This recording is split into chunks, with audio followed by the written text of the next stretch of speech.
20,000 बच्चों को मतलब आदमी खिला रहा है, पढ़ा रहा है फ्री में बिठा के। तुम्हारे कंट्री का उतना बजट होगा, उतना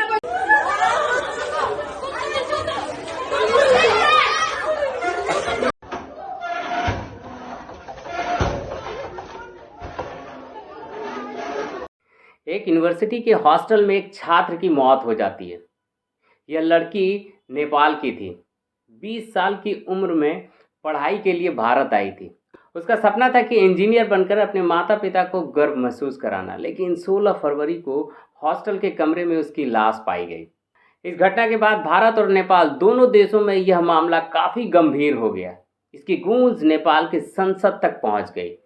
इस पर नेपाल सरकार ने आवाज़ उठाई और भारत सरकार को भी इसमें दखल देनी पड़ी। यह घटना एक प्रतिष्ठित university kit Kalinga institute of industrial technology की है, जहां लगभग 40,000 से ज़्यादा छात्र पढ़ते हैं, जिनकी बड़ी संख्या में अंतर्राष्ट्रीय छात्र भी शामिल हैं। लेकिन इस यूनिवर्सिटी के कुछ प्रोफेसर, स्टाफ, सिक्योरिटी गार्ड और यहाँ तक कि किट के रवैये पर भी सवाल खड़े हो गए। आरोप यह है कि यूनिवर्सिटी प्रशासन ने बाहरी गुंडों को बुलाकर खास तौर पर नेपाली छात्रों को निशाना बनाया। इससे भी दुखद यह है कि घटना के बाद यूनिवर्सिटी ने नेपाली छात्रों को जबरन हॉस्टल खाली करने का आदेश दिया। उसे धमकाया गया, उसे बसों में ठूस कर कहा गया कि वे अपने देश लौट जाएं, जबकि इनके एग्ज़ाम बहुत नज़दीक थे। अगर उन्हें भेजना ही था तो भुवनेश्वर, उड़ीसा की राजधानी भेजना चाहिए था, लेकिन उन्हें परेशान करने के लिए कटक या पुरी जैसी दूर जगहों पर भेज दिया गया। इस अचानक निकाले जाने पर नेपाली छात्र असमंजस में पड़ गए। इस दौरान कुछ तस्वीरें और वीडियो आए जिससे मामला और तूल पकड़ लिया। नमस्कार दोस्तों, दिल से स्वागत है आपका एक और रोमांचक, रहस्यमयी और सच्ची क्राइम स्टोरी में। दोस्तों, इस वीडियो का उद्देश्य किसी की भावनाओं को ठेस पहुंचाना या किसी को परेशान करना नहीं, बल्कि आपको सच्चाई से रूबरू कराना है। इस यूनिवर्सिटी में पढ़ने वाली नेपाली छात्रा थी प्रकृति लामल, जो कि बीटेक कंप्यूटर साइंस की 3rd ईयर में पढ़ रही थी। 16 फरवरी को दोपहर 2:51 के आसपास उसने काठमांडू में अपने माता पिता से फ़ोन पर बात की। उसने बताया कि वह कॉलेज फेस्ट में भाग लेने जा रही है और वहाँ नेटवर्क की समस्या हो सकती है, इसलिए लौट कर आएंगे तो फिर दोबारा आपसे बात करेंगे। यही उसकी आखिरी बातचीत थी। करीब 2-2.5 घंटे बीत जाते हैं और लगभग 5, साढ़े 5 बजे के आसपास माता पिता के पास एक फ़ोन कॉल जाता है और कॉल में ये बताया जाता है कि वह Kalinga institute of industrial technology से बोल रहा है और कहता है कि आपकी बेटी ने जान दे दी है, आप फ़ौरन भुवनेश्वर आ जाए। अब सोचिए, माता पिता जो कुछ ही घंटे पहले अपनी बेटी से हंसते खेलते हुए बात किए थे, अब उन्हें बताया जा रहा है कि उसकी बेटी अब इस दुनिया में नहीं रही। उसके लिए कितनी बड़े सदमे की बात जैसी होगी। उधर यूनिवर्सिटी स्टाफ जब हॉस्टल के कमरे में पहुंचे तो उन्होंने देखा कि प्रकृति का शव पंखे से लटका हुआ। डॉक्टरों ने उसे मृत घोषित कर दिया था, लेकिन इस मौत की गुत्थी तब और उलझ गई जब कुछ देर ही बाद कैंपस में एक ऑडियो क्लिप वायरल हुआ। इस ऑडियो क्लिप में एक लड़का और एक लड़की की बातचीत थी। लड़का बेहद बदतमीजी से लड़की को गालियां दे रहा था, उसे धमका रहा था, उसे जबरन माफ़ी मांगने के लिए कह रहा था।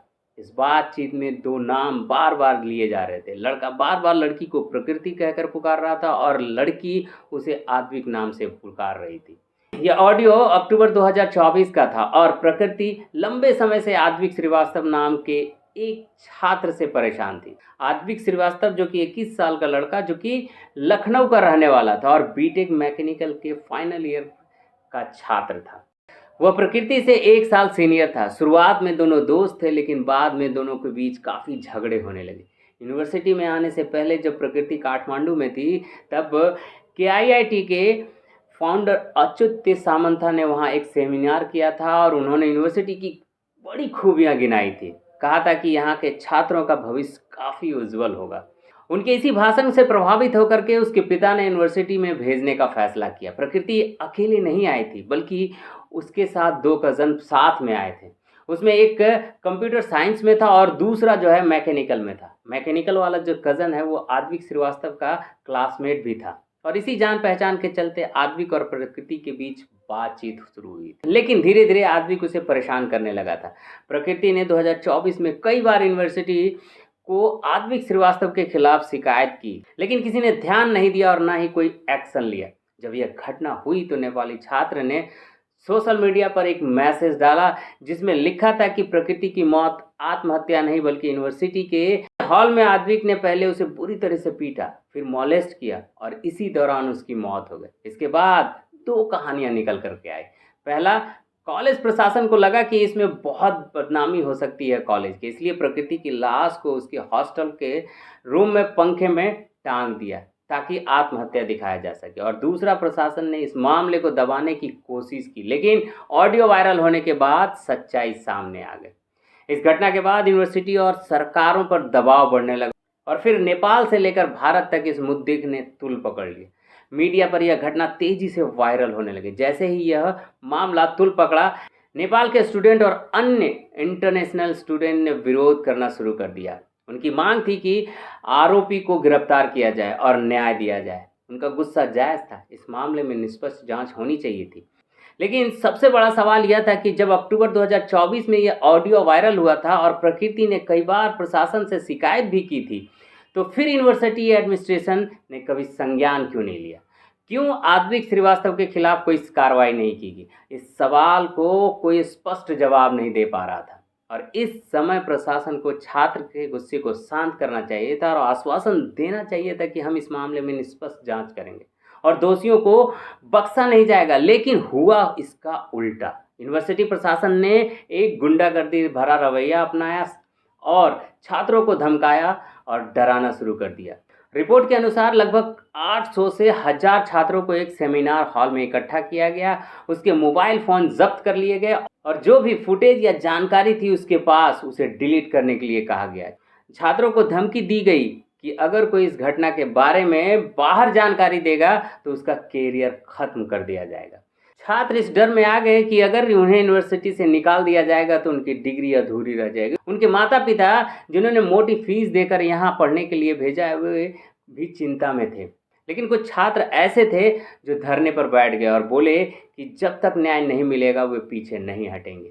इसके बाद स्थिति और भी खराब हो गई जब कुछ प्रोफेसर वहां आए, लेकिन छात्रों की मांग सुनने के बजाय उनको धमकाने लगे। इस दौरान एक प्रोफेसर का वीडियो वायरल हुआ जिसमें वह छात्रों से कह रहे थी कि तुम्हारा देश नेपाल क्या चीज़ है, तुम्हारी जीडीपी जितनी भी नहीं है जितना हम यहाँ 40,000 बच्चों को मुफ्त में खाना खिलाते हैं। यह टिप्पणी सीधा नेपाल के सम्मान पर हमला थी। जब यह वीडियो नेपाल तक पहुंची तो नेपाल की संसद में इस पर बहस छिड़ गई। नेपाल की विपक्षी पार्टी ने सरकार पर दबाव डाला और इस मुद्दे को भारत सरकार के सामने उठाने को कहा। नेपाल सरकार ने इस मामले को गंभीरता से लिया और नई दिल्ली में स्थित नेपाली दूतावास को निर्देश दिया गया कि वो तुरंत भुवनेश्वर जाएं और इस घटना की जांच करें। छात्रों का आरोप था कि यूनिवर्सिटी ने बाहरी गुंडों को बुलाकर छात्रों को बेल, डंडे, मुक्के, लातों से छात्रों की पिटाई की गई।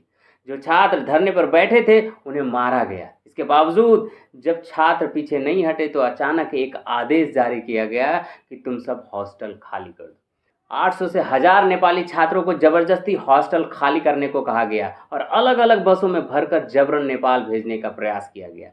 सबसे अजीब बात यह थी कि अगर वाकई सुरक्षा कारणों से छात्रों को भेजा जा रहा था तो फिर नेपाली छात्रों को ही क्यों निकाला गया?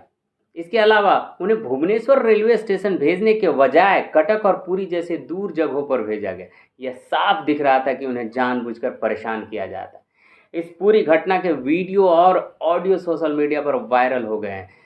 जब यह खबर मीडिया में आई, नेपाली छात्र रेलवे स्टेशन पर भटक रहे थे, परेशान हो रहे थे, तो यूनिवर्सिटी प्रशासन को मजबूरी में सफाई देनी पड़ी। यूनिवर्सिटी ने एक आधिकारिक बयान जारी किया और कहा कि हमें छात्रों की सुरक्षा के लिए उन्हें उनके घर भेजने का फैसला लिया था। लेकिन सवाल यह था कि बाकी स्टूडेंट को क्यों नहीं निकाले गए? यह सवाल का जवाब किसी के पास नहीं था।